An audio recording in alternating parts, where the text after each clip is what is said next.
مرحبا واهلا فيكم بفقره جديده من فقرات حياتك اسهل. من بعد ما صرت استخدم الكرسي المتحرك صار في اشياء تعودت اني احطها بشنطتي بشكل دائم واخذها معي وين ما بروح لاي مكان. الموضوع مش متعلق باصابتي بس، الفكره انه بعد ما تغيرت طبيعه حركتي، المكان اللي صرت بروح له شركائي بالجلسة بيتحركوا فيه بشكل طبيعي بينما حركتي فيه بتكون محدودة، وبالتالي في أشياء لازم أحسب حسابها. عشان تفهموا قصدي مزبوط تابعوني بهالفقرة لآخرها. بهالفقرة راح أحكي لكم شو في بشنطتي وتعودت إني أحطه دايما وين ما بروح ولأي مكان. خليكم معي.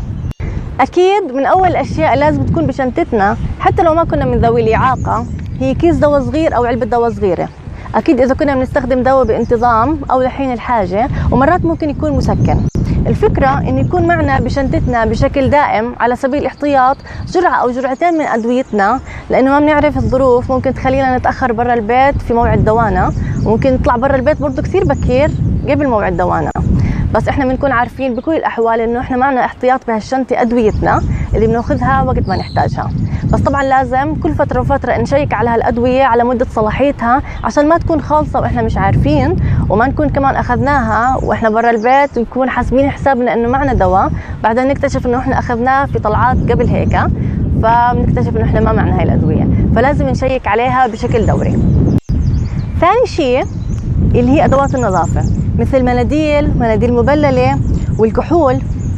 هالأشياء أكيد الأشخاص بحطوها بشنطتهم بشكل عادي وتلقائي، لكن أنا مثل ما خبرتكم بحكم إصابتي وصعوبة حركتي تعودت إن أحطها بشنطتي بشكل مهم لسبب إضافي، هي إنه المكان اللي بكون فيه وبصير معي ظرف إني انكب علي شيء مثلا وبدي أغسل، ما راح أقدر أوصل للمكان اللي بقدر يغسلوا فيه مثل مغسلة، راح يكون ممكن عندها درجة أو عتبة ما أقدر أطلعها بالكرسي وراح أتغلب، فبالتالي بقدر أحط معي إشي يسلكني لبين ما أقدر أدبر حالي وأرجع للبيت.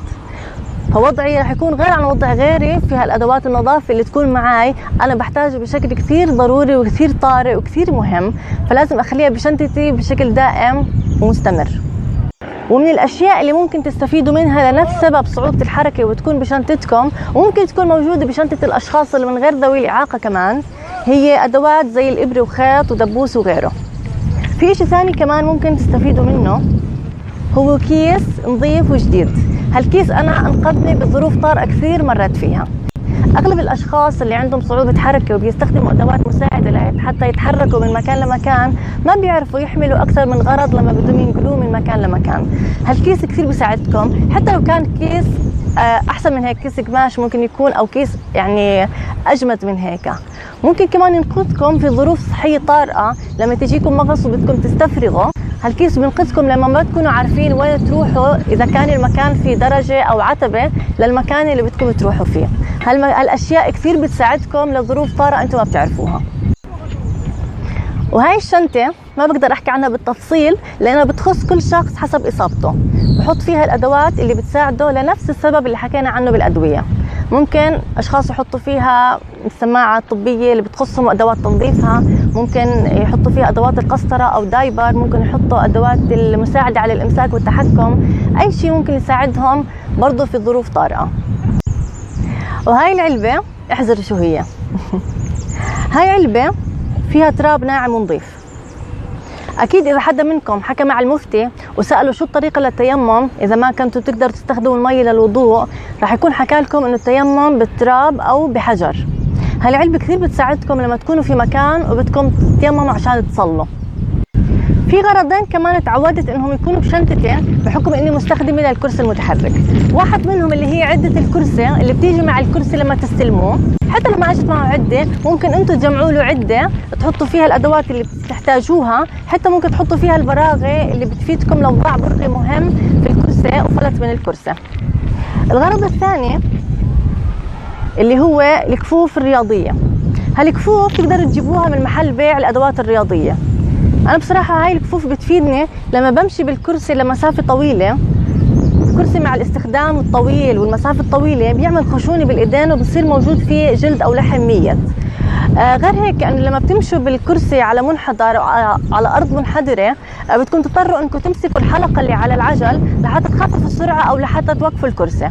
مع كثر الاحتكاك ومع كثر المشي والسرعة على منحدر الحلقة هاي بتصير حامية وممكن تأذي ايديكم وما تقدروا تمسكوها وتتحكموا بالكرسي. عشان هيك الكفوف ممكن تحميكم. غير هيك انه هالكفوف كمان ممكن تفيدكم بالشتاء، حتى لو كان الشتاء خفيف، مجرد الحلقة ما يجي تصير مبلولة أو يجي عليها مطر خفيف، هالحلقة رح تصير تتحرك من بين إيديكم لما بدكم تمسكوا الكرسي وتثبتوا الكرسي منها، بصير تتحرك وبالتالي ما تعرفوا تقدروا تتحكموا بسرعة الكرسي. فهالكفوف كتير بتفيدني حتى كمان بالشتاء.